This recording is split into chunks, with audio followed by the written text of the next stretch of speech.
Today I'm going to talk to you about how to teach yourself how to play guitar. I play guitar for about 10 years and I taught myself every bit of it. There's something different about teaching yourself because it's not the same from learning. If you teach yourself, you become more qualified and you learn more about your ear and what you enjoy. Today I'm going to be talking to you about 3 steps to help you learn the guitar. First of all, choosing style, genre, and guitar that fits you. Second of all, the physical playing of the guitar. And third, of how to practice. First of all, you need to pick a style, a genre, and a guitar. When it comes to it, it's all one thing. A guitar you want to have so it fits in with what your ear is capable of listening to. What do you choose to listen to? What makes you mad or happy, or what produces that feeling that brings you coming back? Inspiration produces a sound and your hand provides a production. Who are you inspired by? Who do you wake up in the morning and want to be like? And what really makes you feel good about their lyrics or the things they do with their instrument?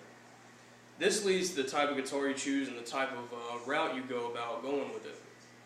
When choosing guitar, you want, if you're trying to get a Neil Diamond sound or a Trevor Hall sound, you're going to want to use acoustic guitar, a hollow body, and a thinner string so it gives you a loud, full sound that you would hear at church or just more of a passive event. If you're going for a grungy alternative sound, you want to go with more like a Stratocaster or a thicker electric guitar that has better pickups and steel strings. This can be heard with anything from Jimi Hendrix or your Pearl Jams and things of that such. Moving on, we're going to talk about the physical playing. First, in my opinion, you should learn the chords A through Z. There's only 7 chords in the entire diary of guitar, so it makes it kind of easy. If you learn these 7 chords, you can learn just about any song written known at this point. Try putting them in rhythm. Once you have your chord progressions down, your 4 chords, and try to play them in rhythm. Try to play along with the musician you enjoy, or just try to play along with your foot tapping. Even if you mess up, keep going, keep your progression going, and never stop. Then, at the end of it, try to stop and break it down. The things you had trouble with, go back to. Stop whenever you have a problem and say, what made this difficult? So then you can break it down into different parts of the scale, and you can go from one to another, and once you get through it, you can move on to your next difficult range. Practice with your scales. Your octaves really help your ear. Once you figured out a G chord, go down to the other side of the guitar and find the octave. Find what the other side of the guitar sounds like. It's going to be higher, or you can practice a lower form. This will really get your ear in tune, and you'll know where to go once you're improvising or whatnot once you get later into your progression. Third of all is how to practice. When practicing, play songs through.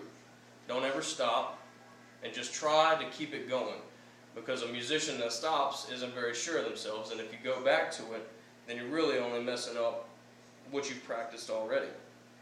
And then again, going through it and trying to produce the sounds that they are. If there's a bend or there's a certain factor that comes in that makes a song more interesting, try to produce that sound. If it's a half step down or they do things that might be a little bit more difficult, then take your time with it. Try to do it. You're never gonna get any better if you don't try. Break it down slow. It might get frustrating, but break it down to the point where you know that at the end of the day you learned how to play that part, and the next one's going to be more difficult. In conclusion, learning and teaching yourself how to play guitar isn't as difficult as people want to make it. You only reap what you sow, and you get as much as you put in. Learning from somebody else, you might enjoy it, but somebody else gave you that. You didn't learn your own way, and you don't have the ear that would be produced from somebody that started from the basics and did everything themselves. So in conclusion, remember the 3 things I taught you, and that is, 1, what style, genre, and guitar are you trying to go with? 2, the physical playing of the side, and learning your chords, scales, and whatnot. And 3rd, how to practice, because at the end of the day, those 3 things together make you a better musician and get you where you want if you're trying to learn how to play guitar.